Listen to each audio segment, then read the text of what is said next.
Hey guys, അപ്പം ഞങ്ങൾ ഇന്ന് തളിപ്പറമ്പാണ് വന്നിട്ടുള്ളത്. അല്ലേ അതെ, തളിപ്പറമ്പാണ് വന്നിട്ടുള്ളത്.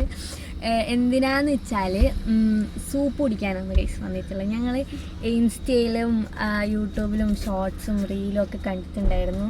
ഇവിടെ ഏതോ ഒരു സൂപ്പ് കട ഭയങ്കര ഫേമസ് ആയിട്ട്. അപ്പോൾ അതിനായിട്ട് അവിടെ നിന്ന് ഇങ്ങോട്ട് വരാൻ വേണ്ടിയിട്ട് പറ്റിയിട്ടുണ്ടായില്ല. അപ്പോൾ ഇന്ന് ഒരാവശ്യത്തിന് ഇങ്ങോട്ട് വരേണ്ടി വന്നിട്ടുണ്ടായിരുന്നു. അപ്പോൾ ഞങ്ങൾ വിചാരിച്ചു എന്നാൽ പിന്നെ ഇന്ന് ആ സൂപ്പും കൂടി ട്രൈ ആക്കാമെന്ന്. എൻ്റെ ഫാമിലിയിൽ എനിക്ക് മാത്രമേ ഈ സൂപ്പിനോടുള്ളൊരു ഇതുള്ളൂ. ഇപ്പം എല്ലാവർക്കും ഉണ്ട്, എല്ലാവർക്കും ഇപ്പോൾ സൂപ്പ് വേണമെന്നാണ്.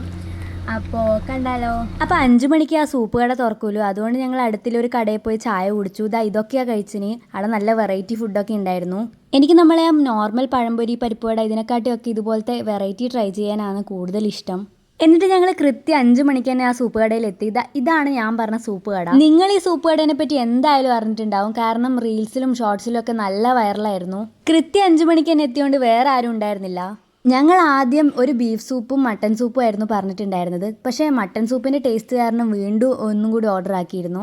ടേസ്റ്റ് വൈസ് എനിക്ക് മട്ടൻ സൂപ്പായിരുന്നു കൂടുതൽ ഇഷ്ടമായത്. പക്ഷേ ബീഫ് സൂപ്പ് കാണാനുള്ള ഒരു ലുക്ക് അത് വേറെ തന്നെയായിരുന്നു. പിന്നെ മെയിനായിട്ട് ഇവിടുത്തെ സൂപ്പിന് നല്ല ക്വാണ്ടിറ്റി ഉണ്ടായിരുന്നു. നിങ്ങൾ ആ ബൗള് കണ്ടാൽ തന്നെ അറിയാം, നല്ല വലിയ ബൗളിലായിരുന്നു അവർ സെർവ് ചെയ്യുന്നത്. പിന്നെ എന്നെപ്പോലെ വെള്ള കളർ വരുന്ന ഷർട്ടൊന്നും ഇട്ടിട്ട് പോകാൻ നിൽക്കരുത്, കാരണം ഈ വീഡിയോ കണ്ടാൽ തന്നെ നിങ്ങൾക്കത് മനസ്സിലാവുന്നുണ്ടാവും. അപ്പോൾ ഗായ്സ്, ഇന്ന് ശരിക്കും മനസ്സിലായി നമ്മൾ ഈ റീൽസിലൊക്കെ കാണുന്ന ഫുഡ് സ്പോട്ടൊക്കെ കിടിലാണെന്ന്.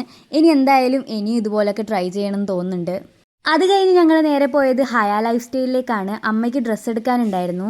ഞങ്ങളധികം കാഷ്വൽ വെയേഴ്സൊക്കെ ഇവിടുന്ന് തന്നെയാണ് വാങ്ങാറ്. അതുപോലെ എല്ലാ കൊല്ലവും എൻ്റെ അമ്മേൻ്റെ ബർത്ത്ഡേക്ക് ഞാൻ ഇവിടുന്നാണ് ഡ്രസ്സ് വാങ്ങിച്ചു കൊടുക്കാറുള്ളത്. എൻ്റെ കയ്യിൽ ഉള്ള പൈസ വെച്ചിട്ട് അഫോർഡബിളായ രീതിയിൽ നല്ല സ്റ്റൈലിഷായ ഡ്രസ്സ് എനിക്ക് ഇവിടുന്ന് വാങ്ങിച്ചു കൊടുക്കാൻ പറ്റാറുണ്ട്. അപ്പോൾ ഗായ്സ്, ഇന്നത്തെ പരിപാടി ഇത്രയേ ഉള്ളൂ. Okay, by.